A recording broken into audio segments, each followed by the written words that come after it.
I'm going to show you how to sew denim on a home sewing machine so you can make something like this without snapping all your thread or losing your mind. Let's have a look. There are 2 items, 5 settings and a couple of hints to help you really get along with denim and your home sewing machine. Denim is very strong. It can be extremely thick, like this example I have here. It can really put your sewing machine through its paces. If you have the right equipment, it'll all go up in a dream and you won't have any problems. But you need everything to be just right to get through some denim on your home sewer. There are 2 items you have to be able to sew with denim, and especially thick denim. First of all is the needle. This is called a jeans needle. Sometimes they're called denim needles. They're, as you can see here, the sizes are far greater. So we've got, it goes from a 90 to a 110. These needles are thicker and stronger, and they help push through the denim and all your seam allowances as it goes through the machine. They also have a larger eye to deal with the second item you need, denim thread. This is Gutterman denim thread, and it is a little bit thicker. You can see it here with regular thread. It's about double, maybe even triple the size. Denim thread is made for denim, so if you're sewing denim, you should find the thread. It needs to be stronger so it doesn't snap as it's pulled through the strong fabric. Do not put denim thread on your bobbin. Your bobbin should be just regular sew all thread. So they're the 2 items you need. The next thing you need to consider is how your machine is going to deal with the denim and the changes you need to make to the settings to make sewing easier. I have a brother machine. This is the series. It's a great machine. If you want to know, it's fantastic. It has a 1-step bobbin. It's amazing. This is not sponsored, but I'm more than happy if brother wants to come along and sponsor me. You've got your jeans needle, you've got a denim thread, you've got sew all in your bobbin.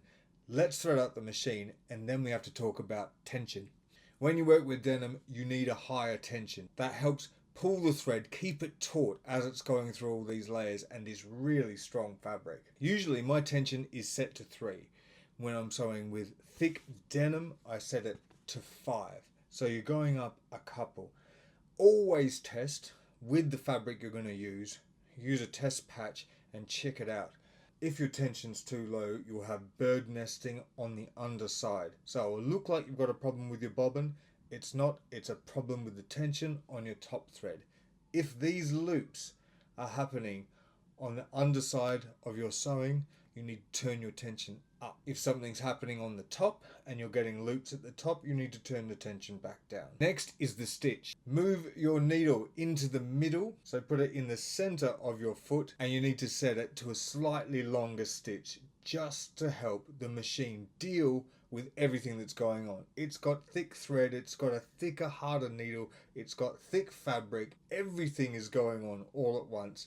Why not give it a little bit of a break? I find the 3mm stitch on my machine works perfectly with denim, and when I turn it down to 2.5, I did feel the machine struggling. That's my advice for this machine and that size stitch. Next is to sew slower. As annoying as it is, you can't race through denim unless you have a professional machine. On my machine, I have speed settings, so I can actually adjust the speed and set it to sort of halfway, the low speed and up to high speed. Everything I usually do is at high speed, pedal to the floor, and off I go. With denim, you need to lower that speed. I bring it down to the half, and I can still put my foot to the floor, which is satisfying, but I'm not racing through. And again, it's about processing and letting the needle come down the bobbin, catch the thread. Everything has to happen a little bit slower because we're just dealing with a bit more. My machine has an optional auto back tack, or it might be called a securing stitch, depending on what your machine's called and what you call it. What it is the first stitches that you do when you start any seam. I can set mine up to do an automatic back tack at the start. This is terrible for denim thread and sewing denim.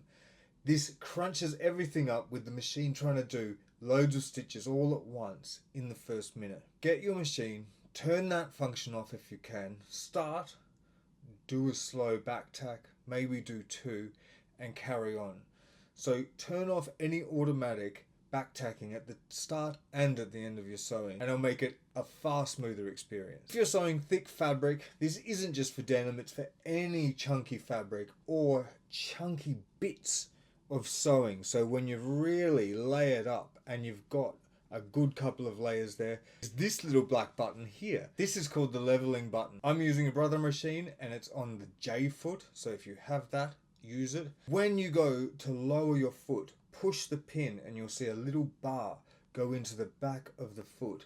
This holds the back of the foot up and it keeps it level, which means that as you go across a really big bump, if you're trying to navigate this and say you're coming down the other side, it's going to be level. It makes it far easier, especially if you're hemming and you're going across big seams. As you cross the vertical seams on your hem, it really helps with that and get your foot and your needle across the undulations. If that isn't working and you're still finding a bit of crunchiness, take your foot off the pedal, grab your wheel and bring it across. You have to do a couple of stitches maybe of just feeding it yourself. You do a turn, put the needle in, take the needle out, lift the foot, push the fabric through, back again. You'll only ever have to do it for about 4 stitches while you really cross a big seam junction or something like that, but that really helps. You're not going to snap a needle, snap a thread, or ruin your sewing. So you've got the right equipment, you've got the right settings. Now all you have to do is start sewing. Couple of tips. 1, press well. I always say this, sewing doesn't happen at the machine, it happens at the ironing board. Then what I do is grab the iron and bombard this with heat and steam so it's written into the fibre. Press all the time. You don't want to be dealing with things as they're going under the foot. Get prepared, pin, and be ready to just sew your seam exactly how you want it. The last tip is to deal with starting on thick fabric. So you've got your leveling button. It kind of helps, but it doesn't really if you're starting here. That is really thick. Look at that. What do you do? Now, there's all different names for these. I've seen them called humps and hump starts or spiders. They're really useful. I always use spiders. So this is just, you can buy little devices and all kinds of things for it. I just use fabric.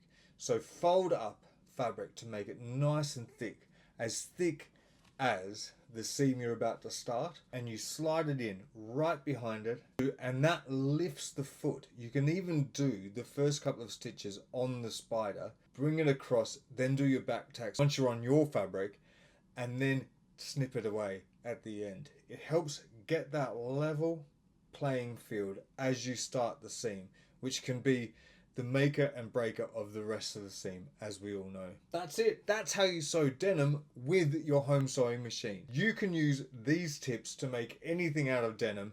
Take it slow, use the right equipment, get the tension right, and you'll be fine. Soon you'll be sewing incredible garments like this kimono jacket. You can get the sewing pattern for this jacket down below and try it out with your new denim skills. I'm Alex. Follow me for tips and hacks about sewing.